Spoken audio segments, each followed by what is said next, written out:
Oh yeah, yeah. Oh yeah. I've been looking under rocks and breaking locks, just trying to find you. I've been like a maniac, insomniac, 5 steps behind you. Tell them other girls they can hit the exit check, please. Cause I finally found a girl of my dreams. It's much more than a Grammy award, that's how much you mean to me. You could be my it girl, baby you're the girl. Loving you could be a crime. Crazy how we fit, girl. This is it, girl. Give me 25 to life. It's the Cataracts.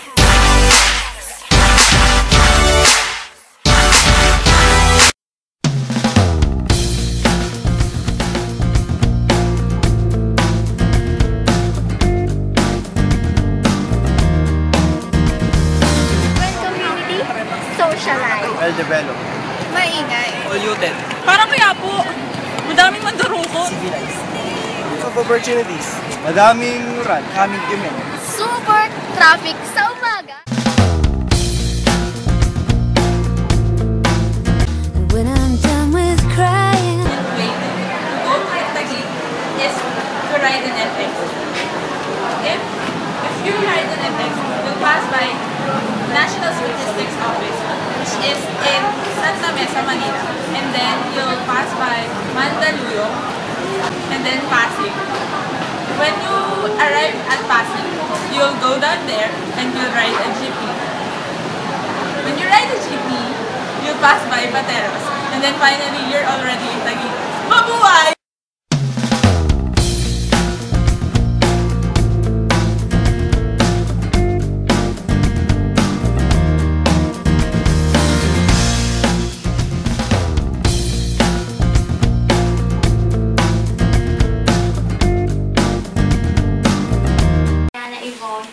Mag-aaral po ng Far Eastern University, Medical Technology student.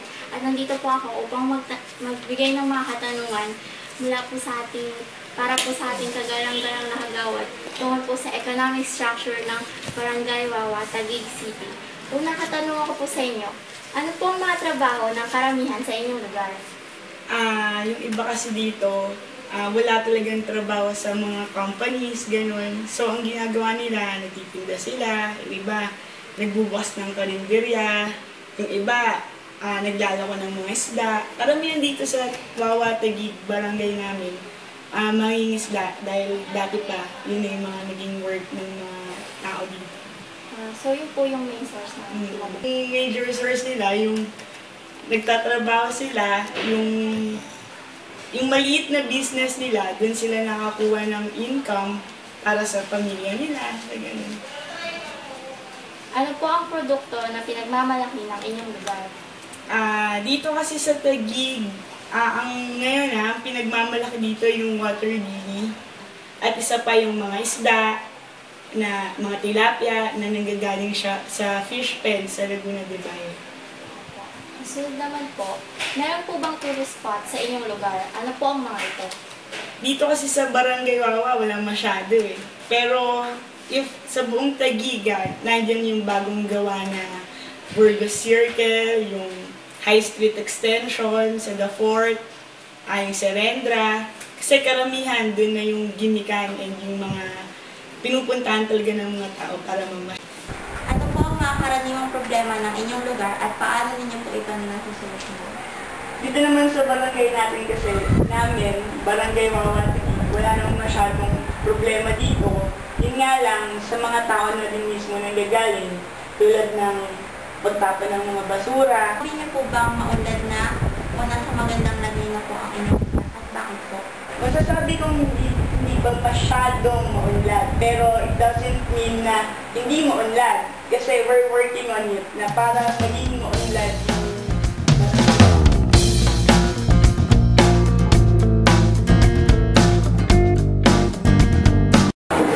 Ilan po ang mag-aaral sa inyong paaralan?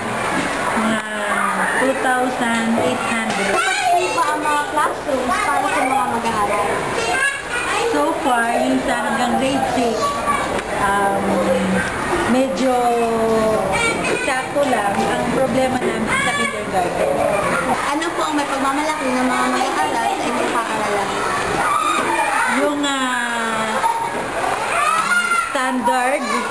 Kasi ang sa nakikita namin, pag galing sa Taguig Elementary School, medyo mas mataas ang level nila kaysa sa ibang school.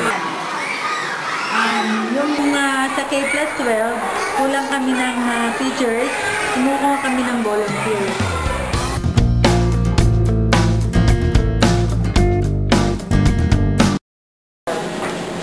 Sino po ang mga nagtatrabaho sa inyong health clinic?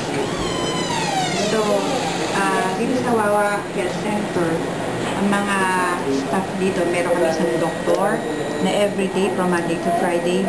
And then ako isang nurse, isang midwife, at saka meron akong barangay health aid, yun sa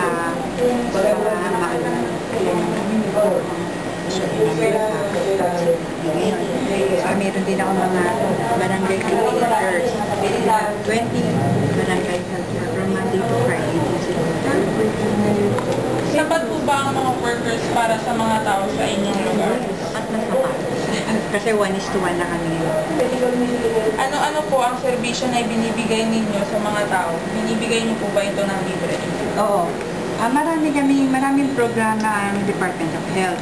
So, meron kaming family planning, meron kaming maternal and child care program, meron na kaming national tuberculosis program, leprosy program, so environmental sanitation, meron kaming program immunization, yun yung mga immunization para sa mga baby. Ano po ang karaniwang sakit ng mga mamayan sa ating lugar? Una-una, maraming yan yung mga cough and cold. Lagnat, hypertension, tapos may mga cases na kami diabetes, marami na din. Pero ang pinaka-common yung respiratory infection. Paano po ninyo napapanatili ang kalusugan sa inyong lugar? So, through information dissemination, education. So, may mga leaflets kami pinamimigay, lalo na pagka yung, di ba ang example na lang yung sa dengue.